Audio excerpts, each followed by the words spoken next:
Assalamualaikum warahmatullahi wabarakatuh. Innal hamdalillah nahmaduhu wa nasta'inuhu wa nastaghfiruh wa na'udzu billahi min syururi anfusina wa min sayyiati a'malina. Man yahdihillahu fala mudhillalah wa man yudlil fala hadiyalah. Asyhadu an la ilaha illallah wahdahu la syarikalah wa ashhadu anna Muhammadan abduhu wa rasuluh. Ya ayyuhalladzina amanu taqullaha haqqa tuqatih wa la tamutunna illa wa antum muslimun. Ya ayyuhan nasu taqu rabbakumul ladzi khalaqakum min nafsin wahidah wa khalaqa minha zawjaha wa batha minhuma rijalan katsiran wa nisaa wattaqullaha alladzi tasaaluna bihi wal arham innallaha kana 'alaikum raqibah. Ya ayyuhalladzina amanu taqullaha wa qulu qawlan sadida yuslih lakum a'malakum wa yaghfir lakum dhunubakum wa man yuti'illaha wa rasulahu faqad faza fawzan 'azima. Amma ba'd, fa inna asdaqal hadithi kitabullah wa khairal hadi hadi Muhammadin sallallahu alaihi wasallam wa syarrul umuri muhdatsatuha wa kullu muhdatsatin bid'ah wa kullu bid'atin dhalalah wa kullu dhalalatin finnar. Ma'asal muslimin, ikhwani fillah wa akhwati, bapak-bapak, ibu-ibu, saudara-saudariku rahimani wa rahmakumullah.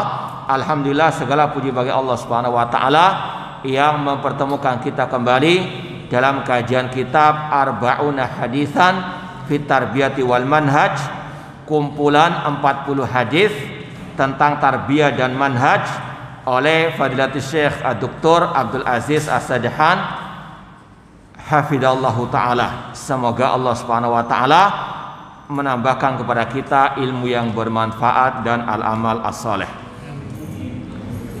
Langsung saja kita lanjutkan al-hadis as-salasun, hadis yang ke-30. Qala Rasulullah sallallahu alaihi wasallam, Rasul SAW bersabda, nadharallahu abdan sami'a maqalati fawa'aha wa hafidhaha thumma addaha ila man lam yasma'ha. Kata Rasulullah SAW, semoga Allah menyinari, memperindah wajah seseorang yang dia mendengarkan ucapanku dan dia memahaminya dan dia menghafalkannya, kemudian dia menyampaikannya kepada yang belum mendengarkannya. Farubba hamili fiqhin ghairu faqih, dan barangkali ada orang yang menyampaikan hadis namun dia tidak memahaminya. Warubba hamili fiqhin ila man huwa afqahu minhu, barangkali ada orang yang disampaikan kepadanya hadis lebih paham daripada yang menyampaikan.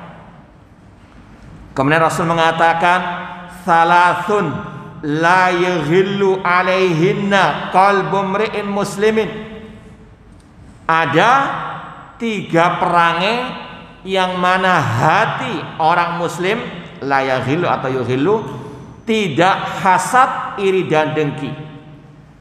Yaitu yang pertama, ikhlasul amal lillah, mengikhlaskan amal karena Allah. Wan nushu li a'immatil muslimin. Yang kedua, menasehati pemimpin kaum muslimin. Waluzumu jama'atihim, serta berpegang teguh dengan jamaah pemimpin kaum muslimin. Fa inna da'watahum tuhitu min waraihim, sesungguhnya doa mereka mencakup orang-orang tersebut. Hadis ini diriwayatkan oleh Imam Ahmad, Tirmidzi dan yang lainnya. Hadis ini sahih. Ma'asal muslimin rahimani wa rahimakumullah, Saya ulangi lagi terjemahannya dari awal. Rasul SAW bersabda, semoga Allah menyinari atau memperindah wajah seseorang yang dia mendengarkan ucapanku, lalu dia memahaminya, dia menghafalkannya, kemudian dia menyampaikannya kepada yang belum mendengarkannya. Barangkali ada orang yang menyampaikan hadis namun dia tidak memahami maknanya, dan barangkali ada seseorang yang disampaikan kepadanya hadis dia lebih paham daripada yang menyampaikan. Ada 3 perangai yang hati orang muslim tidak merasa iri dan dengki. Yang pertama, mengikhlaskan amal karena Allah. Yang kedua, menasehati pemimpin kaum muslimin. Dan yang ketiga, berpegang teguh dengan jamaah pemimpin kaum muslimin. Sesungguhnya doa mereka meliputi orang-orang tersebut. Hadis riwayat Imam Ahmad, Tirmidzi dan yang lainnya. Ma'asal muslimin, ikhwani fillah wa akhwati rahimani wa rahimakumullah. Hadis ini, kata sebagian para ulama, disampaikan oleh Rasulullah SAW ketika haji wada di Mina, atau tepatnya di Masjid Al-Khaif. Barangkali ada yang pernah umroh atau yang haji datang ke Mina.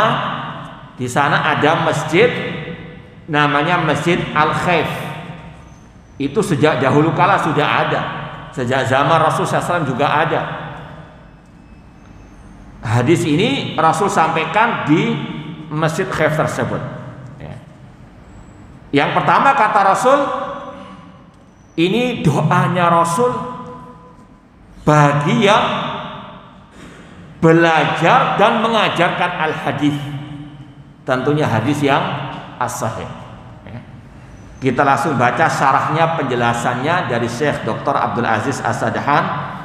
Qauluhu sami'a maqalati fihi atathabbut min sihhati ma yunsabu ila Nabi sallallahu alaihi wasallam.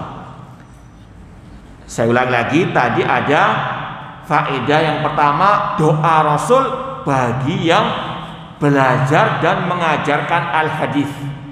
Tentunya hadis yang sahih, yang memang betul-betul dari Rasul sallallahu alaihi wasallam.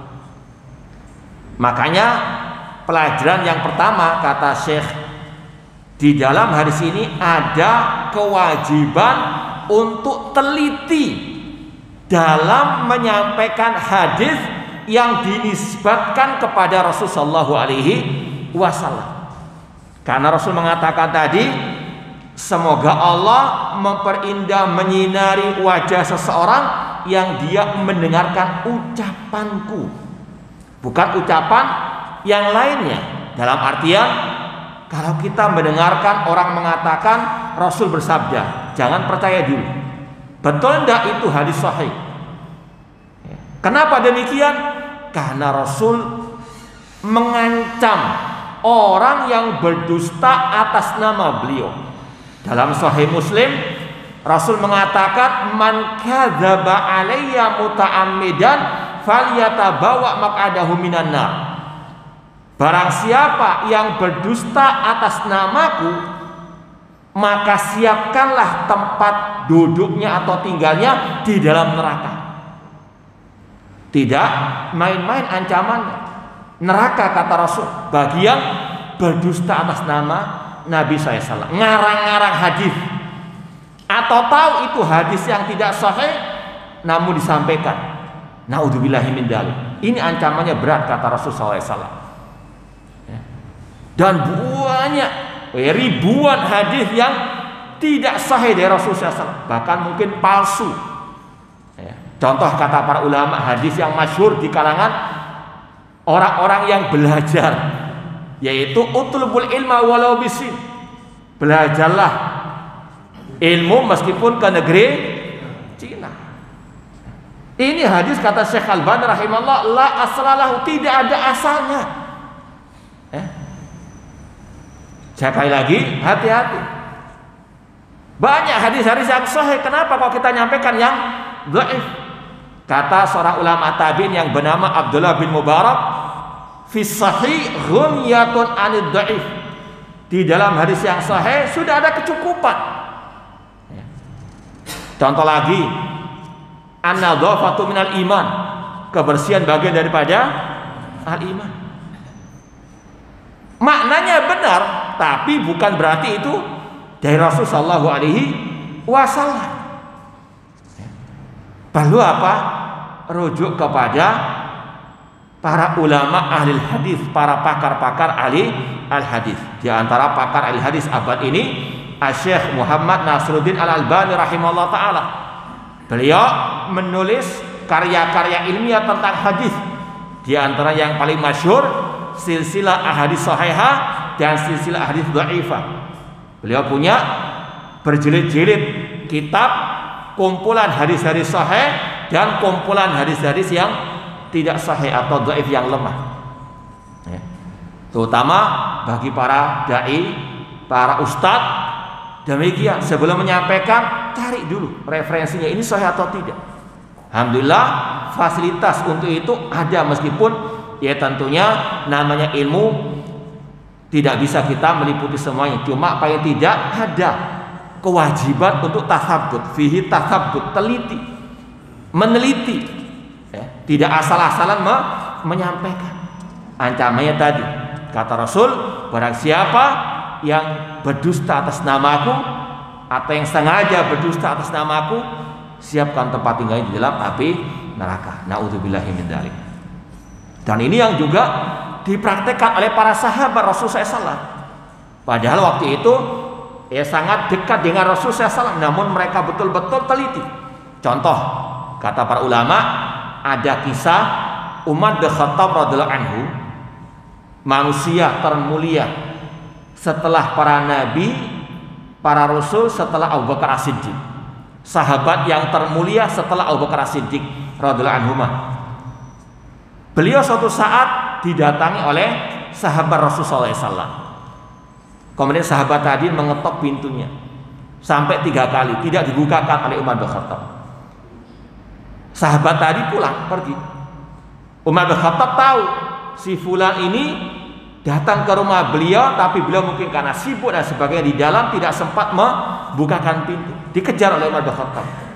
Kemudian Umar bin Khattab mengatakan, kenapa engkau enggak menambah ketukan sehingga aku bukakan?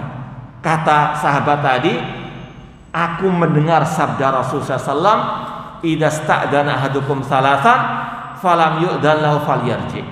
Kata Rasul, apabila salah seorang di antara kalian mengetok pintu, bertamu, mengetok pintu sampai 3 kali tidak dibukakan, pulanglah.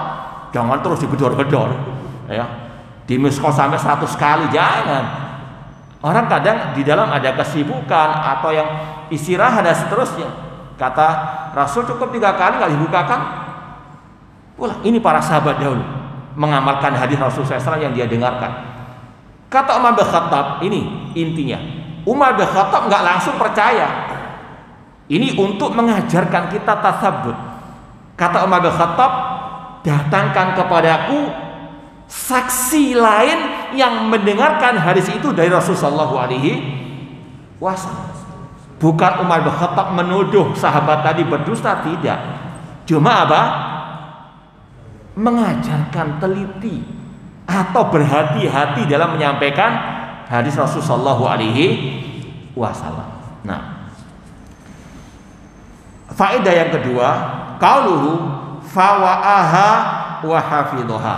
Rasul mengatakan tadi, semoga Allah menyinari, memperbaiki wajah seseorang yang dia mendengarkan ucapanku lalu dia memahaminya dan dia menghafalkannya. Di situ ada pelajaran at-tasabbut minal murad bi kalamin Nabi SAW min khilalin nadhar fi kalamir rasikhin min ahli ilmi. Di sini juga harus ada ketelitian. Yang pertama, teliti dalam menyampaikan hadis. Apakah hadis itu sahih dari Rasulullah SAW atau tidak? Dari segi sanad istilahnya, dari segi periwayatan. Yang kedua dari sisi maknanya, dirayah. Jangan sampai gagal paham tentang sabda Rasulullah Shallallahu Alaihi Wasallam. Dan ini yang sudah sering kita sampaikan, sumber kesesatan kelompok-kelompok sempalan kaum muslimin diantaranya karena gagal paham, salah paham, memahami hadis Rasulullah Shallallahu Alaihi Wasallam. Sebagaimana kata Al-Imam Ibnu Abil Is Al-Hanafi rahimahullah dalam Syarah Aqidah Tahawiyah, beliau mengatakan bal su'ul fahmi anillahi wa rasulihi mansya'u kulli bid'atin wa dhalalatin fi hadil ummah. Salah paham, gagal paham tentang firman Allah, tentang sabda Rasul, itu sumber kesesatan dan kebid'ahan di tengah umat. Maka hati-hati ya. Contoh, ada kelompok yang masyhur lah, katanya kalau apa, masuk masjidnya itu kalau keluar selain dari kelompok mereka dipel ya. Karena apa? Najis kata mereka. Mereka luar biasa mengajarkan hadis, kalah kita dalam masalah apa? Menyampaikan hadis, cuma ya sesuai dengan selera mereka. Tidak paham, namun mereka sampaikan sesuai dengan ajaran tokoh-tokoh mereka sendiri. Di antaranya mereka membawakan hadis yang mereka sering di antara dalil mereka, kita ini kafir, karena mereka mengatakan ini sebetulnya bukan ya apa namanya sabda Rasulullah SAW. Mereka katakan la islama illa bil jamaah, tidak ada Islam kecuali dengan jamaah. Yang maksud dengan jamaah ya jamaah mereka. Artinya kalau nggak ikut jamaah mereka bukan Islam. Ini salah satu dalil mereka untuk mengafirkan selain kelompok mereka. Ini dalil semua orang itu najis karena bukan muslim, bukan Islam. Dengan dalil tadi la islama illa bil jamaah, dan mereka tafsirkan al jamaah itu ya mereka sendiri. Yang nggak ikut anggota jamaah mereka bukan muslim, bukan Islam. Makanya najis kalau masuk masjid mereka dipel ya. Ini masyhur sudah ya. Mereka pakai hadis, cuma apa? Mereka pahami sendiri hadis tersebut, tidak kembali kepada penafsiran para salafus saleh atau para ulama yang rasikhina fil ilm, yang kokoh keilmuannya. Nah, hati-hati. Makanya kata beliau di sini, di dalam ucapan Rasul tadi ada pelajaran berharga, wajibnya tasabbut, teliti, berhati-hati tentang apa yang dimaksud dengan hadis tersebut. Makanya harus apa? Kata beliau, rujuk kepada ucapan para ulama ar-rasikhina fil ilmi. Contoh, Sahih Bukhari ada syarahnya, ada penjelasannya, yaitu diantaranya Fathul Bari karangan Imam Ibnu Hajar Al-Asqalani. Sahih Muslim misalnya ada syarahnya, yaitu syarahnya Imam An-Nawawi rahimahullah. Sunan Abi Dawud ada syarahnya Aunul Ma'bud. Tirmidzi ada juga syarahnya Tuhfatul Ahwadi, dan seterusnya. Tinggal kita apa? Mau ndak meneliti. Jangan asal-asal. Ya, sekali lagi ini pelajaran bagi kita semuanya, terutama yang menyampaikan di sini. Ketika menyampaikan hadis, rujuk lagi. Ya. Alhamdulillah misalnya kemarin sebelum kita menyampaikan hadis ini, kita berusaha merujuk buku-buku para ulama yang berkaitan dengan hadis ini. Alhamdulillah ada sebuah buku yang luar biasa tentang syarah hadis ini, yaitu sebuah buku karya ahli hadis kota Madinah, Syekh Abdul Muhsin Al-Abbad Al-Badr. Alhamdulillah kita pernah belajar kepada beliau di Masjid An-Nabawi. Dulu kita belajar Sunan Abi Dawud kepada beliau dan juga Sunan Tirmidzi. Beliau punya buku khusus mungkin sekitar 200 halaman tentang hadis ini saja. Ya.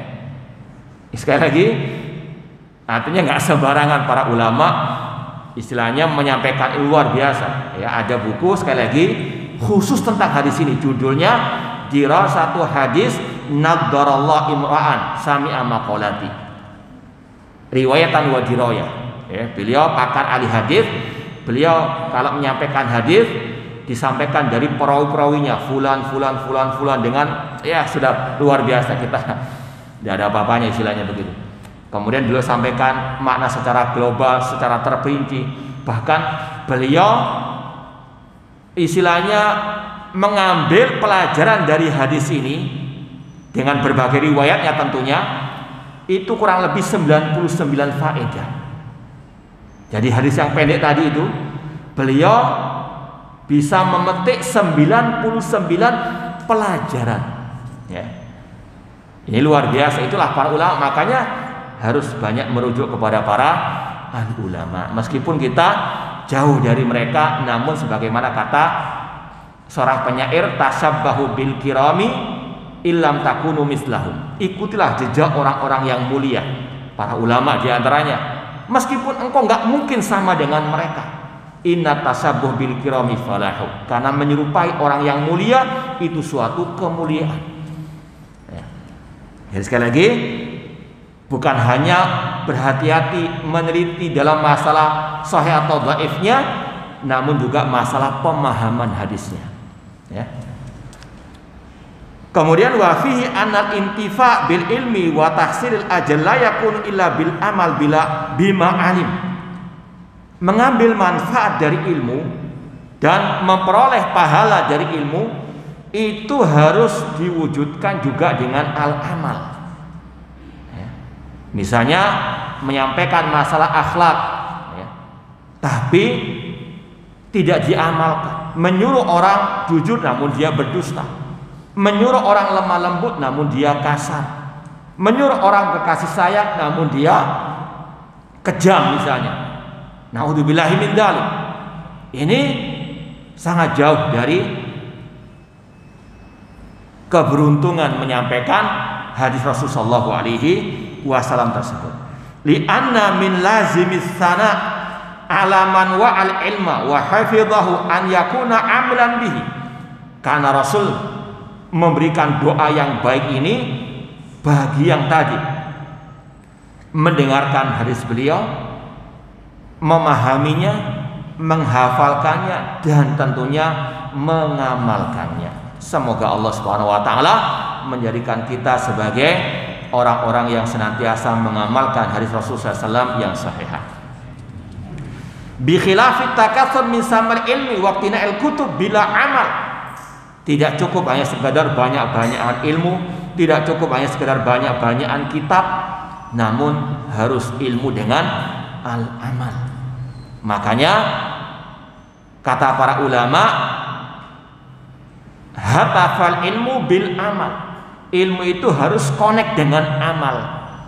Kalau tidak diamalkan, ilmu itu akan hilang. Tidak ada barokah al-ilmu. Makanya kita diajarkan doa, Allahumma inni as'aluka ilman nafi'ah. Ya Allah, aku mohon kepadamu ilmu yang bermanfaat. Di antara ilmu yang bermanfaat, ilmu yang diamalkan.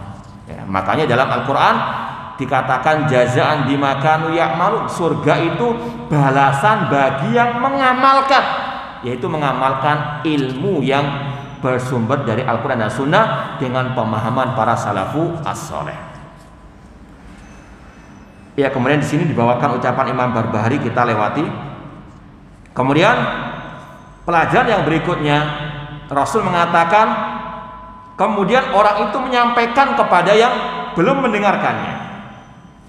Fihi fadilatu tablighil ilmi wa bi khassa liman yajhaluhu. Di dalamnya ada keutamaan menyampaikan ilmu kepada yang belum mengetahui. Cuma tadi jangan sampai semangat menyampaikan namun nggak paham.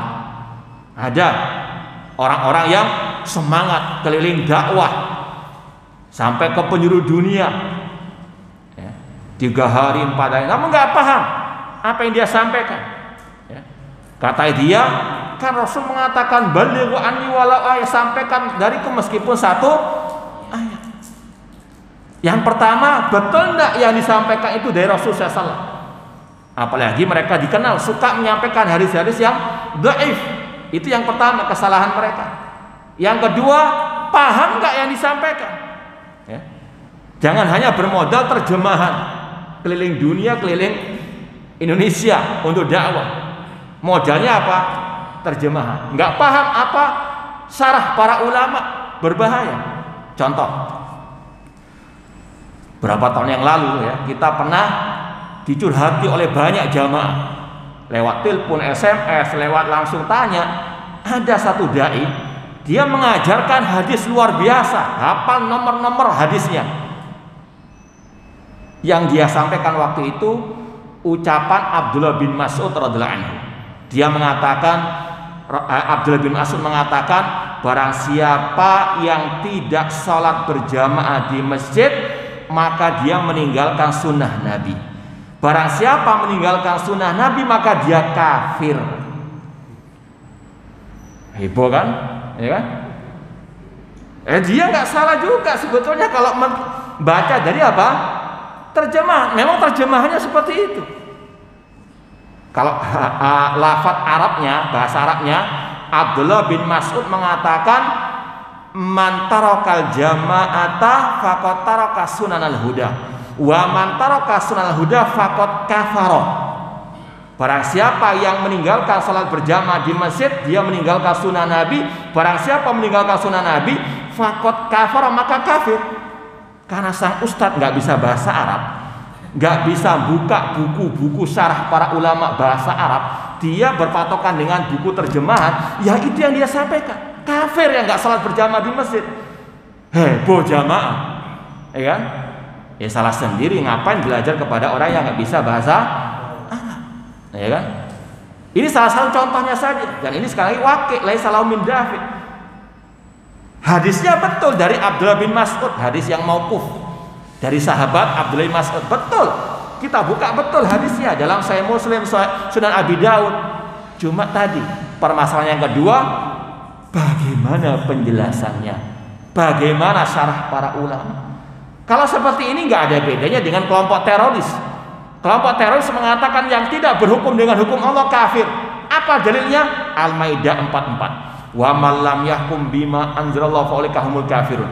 Barang siapa tidak berhukum dengan hukum Allah kafir. Lafaz Arabnya seperti itu.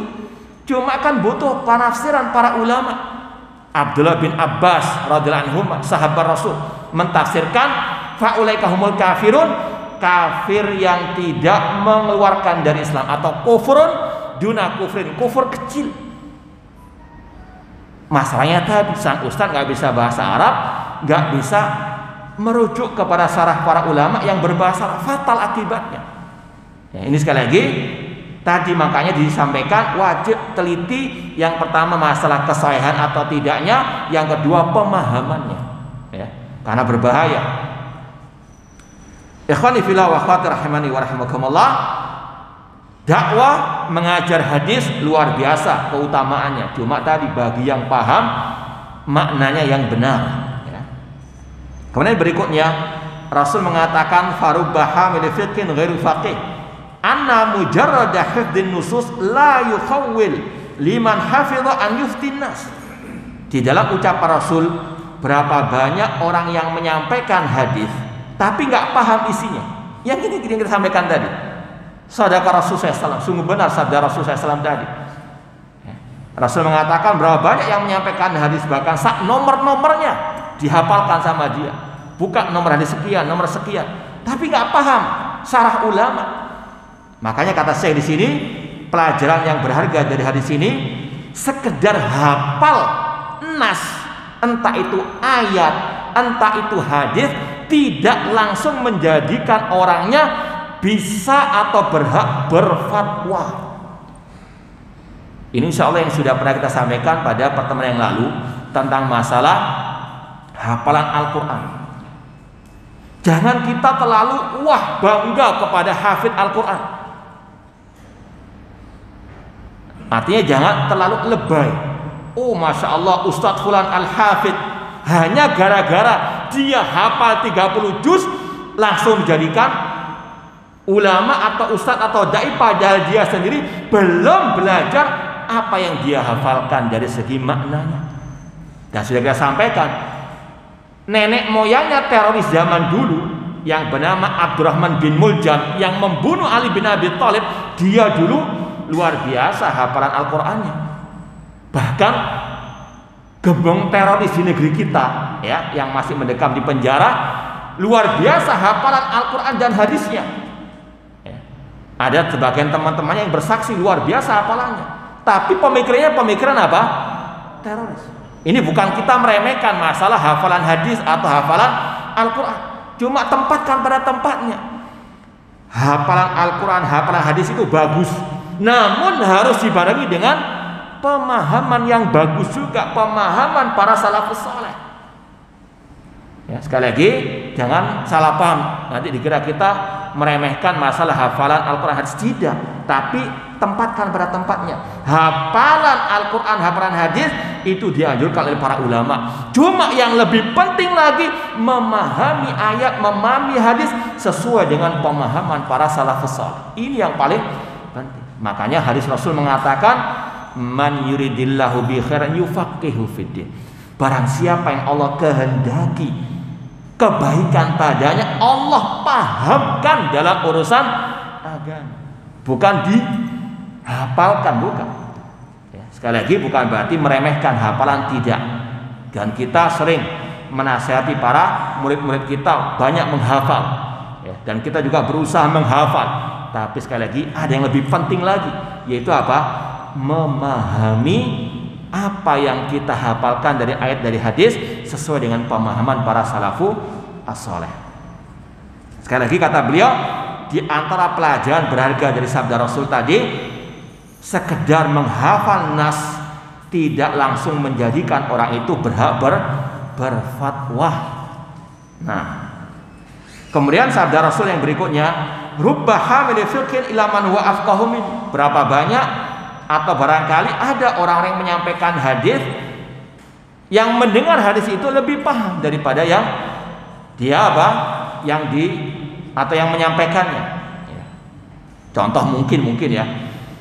Ada yang hafid Al-Quran misalnya jadi imam, ya.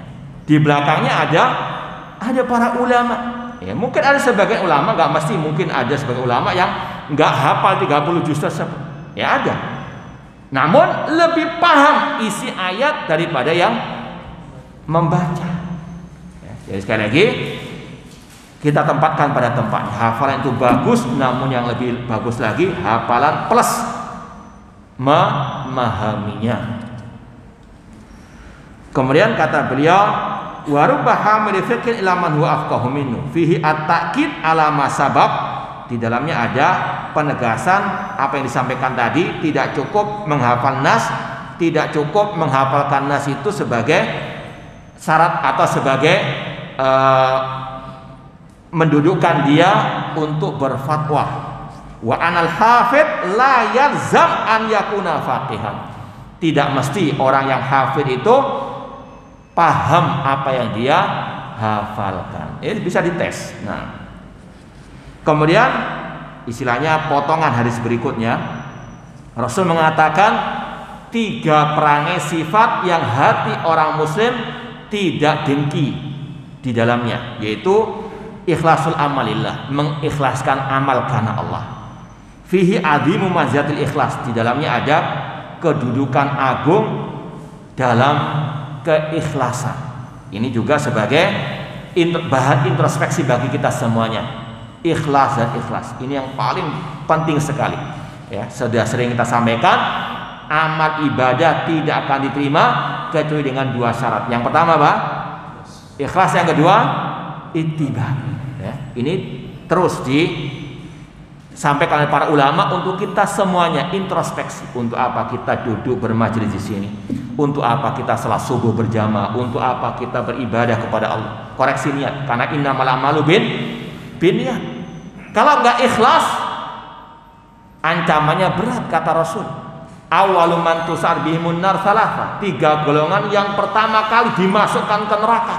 Di antaranya orang yang belajar ilmu tapi tujuannya untuk dikatakan alim, belajar Al-Quran untuk dikatakan al-qari. Naudzubillahi min dzalik. Bahkan Rasul mengatakan dalam hadis Sunan Tirmidzi, man ta'allama ilma mimma yubtagha bi wajhillah la yata'allam illa li gharadin dunya lam yajid rihal jannah. Barang siapa belajar ilmu agama yang sebenarnya untuk menggapai ridha Allah, namun dia mencari ilmu agama untuk mencari bagian dari urusan dunia, maka dia tidak mencium bau surga. Naudzubillahi min dzalik. Makanya kata Rasul, ya harus betul-betul ikhlas dalam beramal. Di antaranya thalabu al-ilmi. Semoga Allah menjadikan amal kita ikhlas karenanya. Yang kedua, hati orang muslim tidak akan dengki dalam masalah menasehati pemimpin kaum muslimin. Dan kata Rasul, ad-dinun nasihat, agama adalah nasihat. Di antaranya menasehati pemimpin kaum muslimin. Dan kata para ulama, makna menasehati pemimpin kaum muslimin yaitu dengan mendengar dan taat kepadanya dalam hal yang baik, yang tidak bermaksiat kepada Allah. Demikian pula menegur pemimpin kaum muslimin secara langsung, bukan di hadapan umum, bukan di medsos. Artinya apa di sini? 3 perangai yang hati orang muslim tidak ada kedengkian di dalamnya. Berarti kalau ada orang yang mencaci maki pemimpin kaum muslimin, ada orang yang mengkritik pemimpin kaum muslimin di hadapan umum, di dalamnya ada apa? Penyakit dalam hatinya, ada kedengkian dalam hatinya. Ini Rasul yang mengatakan demikian. Salasun la yaghillu fihi qalbu mri'in muslimin. Maka sekali lagi, hati-hati. Dalam Islam semuanya ada aturannya. Menasihati pemimpin dengan cara rahasia, sembunyi-sembunyi 4 mata. Dalam hadis riwayat Imam Ahmad dan disahihkan oleh Syekh Al-Albani rahimahullah, Rasul mengatakan, man arada an yansaha li sultanin fala yubdi alaniyata. Barang siapa ingin menasihati pemimpinnya, jangan di hadapan umum. Entah di mimbar seperti ini, atau di medsos, atau di tempat-tempat yang lain. Kata Rasul, jangan di hadapan. Jelas hadisnya, fala yubdi alaniyatan. Namun ambillah tangannya berduaan dengannya, 4 mata dengannya. Fa in qabila fadha. Jika diterima, alhamdulillah. Jika tidak, telah gugur kewajiban. Ini dalam Islam semua sudah ada aturan mainnya. Menasihati pemimpin bagian dari agama, ibadah, ada aturan mainnya. Harus ikhlas, ittiba'u as-sunnah. Nah, kemudian dibawakan di sini ucapan Imam Dahabi, ya panjang kita lewati. Kemudian wa fi anna aulan nasi binushilahum a'immatul muslimin li anna fi salahihim salahan li ghairihim. Di antara manusia yang layak disampaikan kepada nasihat adalah pemimpin kaum muslimin, karena dalam kebaikan mereka ada kebaikan bagi selain mereka. Kemudian sabda Rasul, luzumu jama'atihim, berpegang teguh dengan jamaah pemimpin kaum muslimin. Fihi hathul Islam ala istima' wa dhammil iftiraq. Di dalam ucapan Rasul berpegang teguh dengan jamaah pemimpin kaum muslimin, Islam menganjurkan untuk bersatu di bawah pemimpin kaum muslimin. Jangan memecah belah barisan kaum muslimin.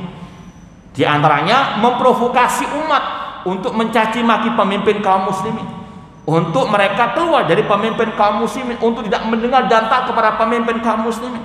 Ini sangat jauh dari ajaran al-Islam. Dan insya Allah sudah sering kita sampaikan hadis Rasul tentang kita mendengar dan taat kepada pemimpin kaum muslimin sangat banyak, ya. Bahkan masalah haramnya mengkudeta pemimpin kaum muslimin, ada sebuah makalah dari ulama Yaman menulis lebih dari 100 hadis yang mengharamkan memberontak kudeta terhadap pemimpin kaum muslimin. Luar biasa, ya. Contoh yang simpel sekarang ini, alhamdulillah, ya, kita bisa melaksanakan salah satu dari perintah ataupun peraturan pemimpin kaum muslimin, yaitu dengan menjaga 3M atau 5M. Ini salah satu apa? Akidah Ahlussunnah. Ini salah satu kewajiban kita terhadap pemimpin kaum muslimin. Ya, sekali lagi hadisnya adalah Sahih Bukhari, Sahih Muslim. Ya, ini butuh serial yang banyak untuk menyampaikan masalah akidah Ahlussunnah terhadap pemimpin kaum muslimin. Namun paling tidak di sini bersatu di bawah pemimpin kaum muslimin di dalam hal yang tentunya tidak bermaksiat kepada Allah Subhanahu wa taala. Makanya dulu Imam Ahmad rahimahullah, Imam Ahli Sunnah, pernah didatangi oleh sekelompok orang curhat, minta nasihat pendapat beliau. Di zaman itu pemimpinnya sangat zalim, yang tidak mengatakan Al-Quran makhluk dipenjara, disiksa. Di antaranya Imam Ahmad. Imam Ahmad mengalami penyiksaan di 3 kekhalifahan, Al-Ma'mun, Al-Mu'tasim, dan Al-Wasik. Orang-orang itu datang kepada Imam Ahmad, wah Imam Ahmad, boleh tidak kita memberontak? Karena luar biasa zalimnya pemimpin ini. Kata Imam Ahmad, alaikum bil ingkar fi qulubikum. Ingkari kezaliman mereka dalam hati kalian. Wala tasuku asal muslimin. Jangan memecah belah barisan kaum muslimin. Luar biasa nasihat beliau. Wala tasfiku dima'akum ma'adima'ih. Jangan kalian menumpahkan darah kalian bersama darah kaum muslimin. Wasbiru, bersabarlah. Ini nasihat ulama ahli sunnah wal jamaah. Untuk apa? Menjaga persatuan kaum muslimin di bawah pemimpin pemerintah kaum muslimin. Bukan malah apa? Memprovokasi umat untuk melawan pemimpin kaum muslimin. Bukan termasuk ajaran Islam sama sekali. Kata Rasul, lujumu jamaati, berpegang teguh dengan jamaah pemimpin kaum muslimin. Kemudian kata beliau, wa fihi anal kharija ala jamaatil muslimin wa imamihim ma'dudun min du'atil furqati wal ikhtilaf. Orang yang keluar dari barisan pemimpin kaum muslimin atau yang memprovokasi umat, ya, maka dia termasuk du'atul furqat wal ikhtilaf, dai penyesat umat, dai pemecah belah umat. Ya, harus diwaspadai, harus dijauhi, bahaya ini. Ya. Sekali lagi, karena ini menyimpang dari ajaran Rasul. Makanya Rasul mengatakan, man faraqal jama'ata shibran famata mata mitatan jahiliyah. Barang siapa yang mati dalam keadaan dia memisahkan dari barisan kaum muslimin, maka dia mati dalam keadaan jahiliyah, dalam keadaan menanggung dosa besar. Ini berlaku entah pemimpin itu bentuknya khalifah atau bentuknya raja atau presiden. Karena ijma ulama yang penting setiap negara sekarang ini punya pemimpin masing-masing. Karena ada sebagian orang yang mentakwil, itu kan hanya untuk pemimpin yang berupa khalifah, yang lainnya nggak perlu ditaati. Naudzubillah min dzalik. Ini menyelisih pemahaman para ulama asal. Ya. Kemudian yang berikutnya, anal khuruja wa syaqqa asa at-ta'a mukhalifun liman hadin nushi. Keluar memecah belah barisan kaum muslimin, tidak mau taat kepada pemimpin kaum muslimin dalam hal yang tidak bermaksud kepada Allah, itu menyelisihi manhaj yang sahih, menyelisih manhaj Rasul dan para sahabat Rasul sallallahu alaihi wasallam. Kemudian yang terakhir, fihi at-talazum baina hadits thalath wa anna fiha salahuddin wa dunya fal ikhlas fi salahuddin wa nusul ni'mati wal zum jamaati fi salahu ad-dunya. Bahwasanya 3 perangai tadi, ikhlas dalam beramal, menasihati pemimpin kaum muslimin, kemudian juga berpegang teguh dengan barisan jamaah kaum muslimin, pemimpin kaum muslimin, ada keterkaitannya. Ada di situ kebaikan dunia dan akhirat. Ya. Ikhlas ini kebaikan di akhirat, menasihati pemimpin kaum muslimin, bersatu di bawah barisan mereka, ini terdapat kebaikan dalam urusan dunia. Semoga Allah Subhanahu wa taala memperbaiki urusan dunia dan akhirat kita, dan semoga Allah menyelamatkan kita dari segala mara bahaya, dari virus corona dan dari segala kejahatan yang ada. Aku qouli hada. Kalau mungkin ada yang mau ditanyakan sebelum kita akhiri, tafadhalu. Iya, silakan. Salam. Antara maghrib dan isya itu kita suruh diam di masjid untuk menunggu waktu sholat. Ada amalan namanya sholat awabin 6 rakaat, itu benar apa tidak? Wallahu a'lam. Nanti kita cross check lagi. Wallahu a'lam. Iya. Pernah kita lewati, cuma belum kita dalami lagi. Wallahu a'lam. Nah, yang lain? Ya. Salam.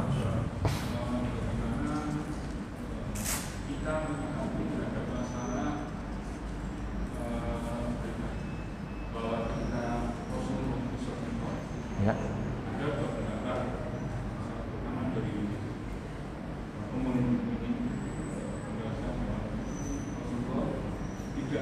Ya. Sementara dari sahabat Umar dan sahabat tafsir. Iya, anak sudah bisa membaca pertanyaannya. Ya. Ada pernyataan mungkin salah satu bentuk kedustaan kepada Allah melihat. Iya. Ada dua pendapat dari sahabat Rasul. Ada yang mengatakan Rasul pada waktu Isra Mi'raj melihat Allah. Ada pula yang mengatakan tidak. Itu ya, intinya kan begitu. Sebetulnya tidak ada pertentangan kalau kita teliti. Aisyah yang mengingkari Rasul melihat Allah, yang dimaksud oleh Aisyah, Rasul tidak melihat dengan mata kepala beliau. Paham? Yang menetapkan seperti riwayat Abdullah bin Abbas. Dalam riwayat beliau itu maksudnya Rasul melihat Allah dengan mata hati. Artinya betul-betul mengenal Allah dengan dekat-dekatnya. Paham? Jadi tidak ada pertentangan sebetulnya. Intinya apa? Rasul tidak melihat Allah dengan mata kepala beliau. Dan ini yang Rasul tegaskan dalam hadis Abu Dzar. Rasul ditanya, "Hal ra'aita rabbak?" Ya Rasulullah, apakah engkau melihat Rabbmu? Kata Rasul, "Nurun anna arah." Ada cahaya yang menghalangiku melihat Allah. Dan Rasul mengatakan, "Hijabu an-nur." Hijabnya Allah itu cahaya. Lau kasyafa, seandainya Allah menyingkapkan hijabnya, lah tarakat subhatu wajhi man taha ilai basaru. Kalau Allah menyingkapkan hijabnya tersebut, akan ya intinya hancur semua yang terlihat. Seperti dalam kisah Nabi Musa, ketika Allah memperlihatkan ke sebuah gunung, hancur gunung itu. Manusia di dunia tidak sanggup melihat Allah. Namun di akhirat Allah berikan manusia kekuatan melihat kepada wajahnya. Makanya akidah Ahlussunnah mengatakan orang beriman yang masuk surga melihat kepada wajah Allah. Sebagaimana dalam hadis yang sahih dan mutawatir, "Innakum satarawna rabbakum kama taronal qamara lailatal badri la tudamuna fi ru'yati." Sesungguhnya kalian akan melihat Rabb kalian, yaitu di surga, sebagaimana kalian melihat rembulan di kala purnama, kalian tidak berdesak-desakan. Dan ini sekali lagi tercantum dalam hadis, dalam pembahasan akidah Ahlussunnah wal Jamaah. Paham? Ya. Makanya kalau ada orang mengatakan juga itu kan para sahabat berselisih dalam masalah akidah, kita katakan nggak berselisih itu. Dan itu pun pembahasan lain, itu masalah furul akidah. Wallahu a'lam. Cukup atau tambah pertanyaannya? Cukup ya. Ini yang bisa kita sampaikan, kurang lebihnya mohon maaf. Wa jazakumullahu khairan atas perhatiannya. Aqul qouli hada wa akhiru da'wana Alhamdulillahirabbil alamin. Wassalamualaikum warahmatullahi wabarakatuh.